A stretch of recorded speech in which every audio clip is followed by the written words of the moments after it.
Fat loss ಮಾತ್ರ next level ಗುರು. ದಿನ 168 ಅಂತ ಇಂತ ಮತ್ ಜಿಮ್ ಜರ್ನಿನ ಕರೆಕ್ಟ್ ಆಗಿ ಸ್ಟಾರ್ಟ್ ಮಾಡಿದೆ. ಅದ್ ಎಷ್ಟೇ ಬೇಗ ಎದ್ ಬರ್ಬೇಕಂದ್ರೆ ಇವತ್ತು ಅರ್ಧ ಗಂಟೆ ಲೇಟ್ ಆಗಿ ಬಂದೆ ಗುರು. ಅದರಲ್ಲೂ ಈ ವಾರದಲ್ಲಿ 2 ದಿನ ಜಿಮ್ ಮಿಸ್ ಆಗಿದೆ. ಅದಕ್ಕೆ ಇವತ್ತು ಬ್ಯಾಕ್ ಅಂಡ್ ಬೈಸೆಪ್ಸ್. ನಾನು ಇನ್ಮೇಲಿಂದ ಡೈಲಿ 2 ಮಸಲ್ ನ ಟಾರ್ಗೆಟ್ ಮಾಡ್ಬೇಕು ಅಂತ ಹೇಳಿ ಪ್ಲಾನ್ ಮಾಡ್ತಾ ಇದ್ದೀನಿ. ನೋಡುವ ಹೆಂಗಾಗುತ್ತೆ ಅಂತ ಹೇಳಿ. ನನಗೆ ಈ 2 ಮಸಲ್ ಟಾರ್ಗೆಟ್ ಮಾಡಕ್ ಏನೋ ಪ್ರಾಬ್ಲಮ್ ಇಲ್ಲ ಗುರು. ಆದ್ರೆ ನಾನು ಇರೋ ಟೈಮ್ ಅಲ್ಲಿ ಎಲ್ಲಾನು ಕವರ್ ಮಾಡ್ಬೇಕಲ್ಲ, ಸೊ ಅಲ್ಲಿ ಪ್ರಾಬ್ಲಮ್ ಆಗ್ತಾ ಇರೋದು. ನೋಡುವ ಅದರಲ್ಲೇ ಅಡ್ಜಸ್ಟ್ ಮಾಡಿ ಹೆಂಗಾದ್ರೂ ಡೈಲಿ 2 ಮಸಲ್ ಟಾರ್ಗೆಟ್ ಮಾಡಕ್ಕೆ ಟ್ರೈ ಮಾಡ್ತೀನಿ. ನಾನ್ ಜಿಮ್ಮಿಗೆ ಬಂದಾದ್ಮೇಲೆ ಏನೇನ್ ಟ್ರೈನ್ ಮಾಡ್ತೀನಿ ಅಂತ ಹೇಳಿದ್ರೆ, ಫಸ್ಟ್ ಗೆ ಕರೆಕ್ಟ್ ಆಗಿ ಮಸಲ್ ನ ಆಕ್ಟಿವೇಟ್ ಮಾಡ್ಕೊಂಡು ಆಮೇಲೆ ವರ್ಕೌಟ್ ಸ್ಟಾರ್ಟ್ ಮಾಡ್ತೀನಿ.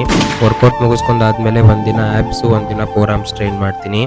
ಆಮೇಲೆ ಡೈಲಿ ಎವ್ರಿ ಡೇ ಕಾರ್ಡಿಯೋ ಮಾಡೇ ಮಾಡ್ತೀನಿ. ಸೊ ಅದ್ರ ಸಲುವಾಗಿ ಈ ಟೈಮ್ ಅಲ್ಲಿ 2 ಮಸಲ್ ಟಾರ್ಗೆಟ್ ಮಾಡಕ್ ಸ್ವಲ್ಪ ಕಷ್ಟ ಆಗ್ತಿದೆ. ನೋಡುವ ಆದಷ್ಟು ಬೇಗ ಸ್ಟಾರ್ಟ್ ಮಾಡ್ತೀನಿ. ಆಫೀಸಿಂದ ಮನೆಗೆ ಬಂದ್ ಸ್ಟೆಪ್ಸ್ ಕವರ್ ಮಾಡಿ ಡೇ ಎಂಡ್ ಮಾಡಿದೆ. ಇವತ್ತಿಗಿಷ್ಟೇ, ಸಿಗುವ ನಾಳೆ. ಬರ್ತೀನಿ ಗುರು, ಟಾಟಾ.